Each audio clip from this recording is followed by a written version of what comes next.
It had been 10 long years since my husband passed away. A decade of silence echoing through the walls of my home. A decade of learning to live with absence, of adjusting to the hollow rhythm of solitude. At 44, I had grown used to the predictability of my life, the morning coffee, the endless chores, the quiet evenings spent with a book, or the flicker of television. During the day, I managed. The routines wrapped around me like a shield, keeping the grief at bay. But the nights were merciless. Once the sun dipped and shadows stretched across the rooms, the silence thickened, pressing against my chest. The creaking of the old house reminded me of what I no longer had, of the laughter and warmth that used to fill these spaces.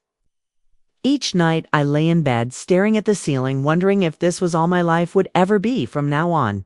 That Tuesday evening began no differently. I had just turned off the lamp and pulled the blanket over myself when I heard a soft knock at the door. My heart skipped. At that hour, no one ever came. I sat up, uncertain, and whispered, "Who is it?" The door creaked open and Daniel stepped inside.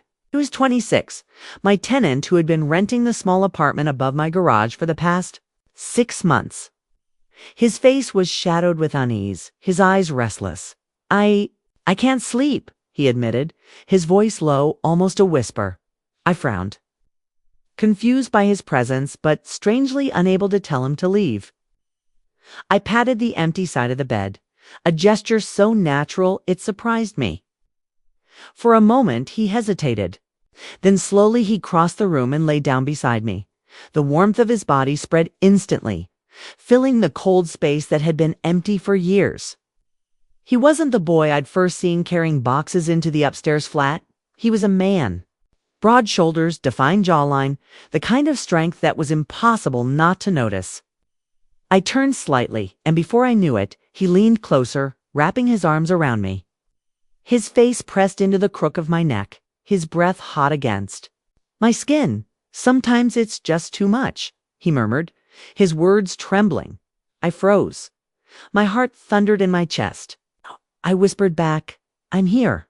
But inside I was anything but calm. His embrace felt too intimate, too close, too overwhelming.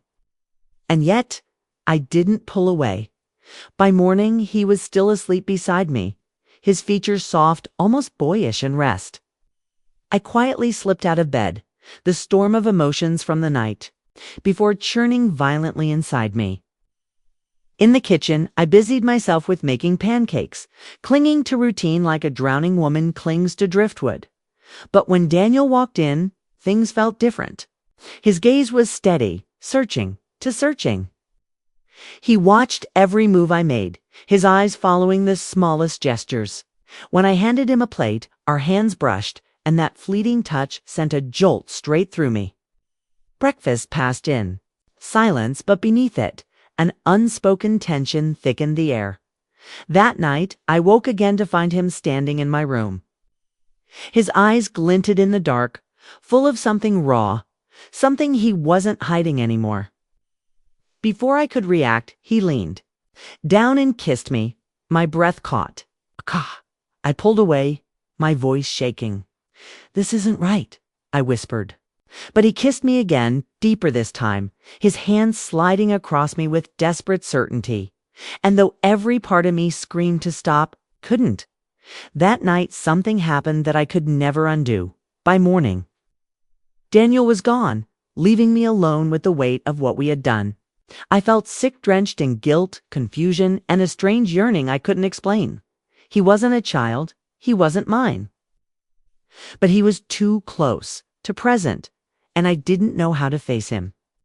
Or myself. Days turned into weeks.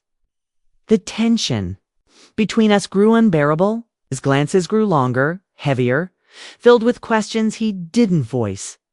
I avoided his gaze, filling my days with meaningless tasks, clinging to anything that would distract me from the fire that had been lit inside.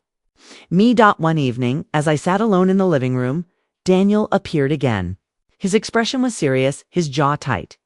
"We need to talk," he said. I nodded, my heart pounding. "I know what happened wasn't right," he continued, his voice firm. But I can't pretend it didn't. I can't pretend I don't feel something for you. His words landed like a blow, leaving me breathless. Daniel, this is wrong, I said, my voice trembling. I'm your landlord. I'm older. This can't happen. But he shook his head, eyes blazing with something fierce. I'm not a kid, and I know exactly what I want, and it's you. I stood up quickly, needing distance, needing air. This isn't about what you want, I said, my voice rising with desperation. This is about what's right, and this isn't right. He stood too, his face a storm of frustration and longing. Why can't you admit you feel it too? He asked, his voice breaking. I turned away, my throat tight, unable to speak the truth that gnawed at the back of my mind. We can't, I whispered. We just can't. But even as I said it, the fire inside me refused to die. The days that followed stretched unbearably, filled with silence and avoidance. Yet, no matter how hard I tried to bury it, I couldn't escape the memories, the taste of his kiss, the strength of his hands, the way my body betrayed me. And I hated myself for it.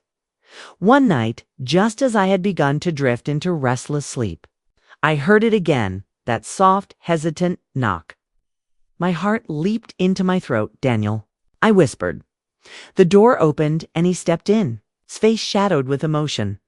I can't stop thinking about you, he said, his voice low, urgent. I sat up, my hands clutching the sheets. Daniel, please, we can't do this again. He crossed the room in quick strides, his eyes locked on mine. I don't care if it's wrong. I don't care about anything but you. Before I could answer, his lips crashed against mine. I wanted to resist, to push him away, but the words dissolved.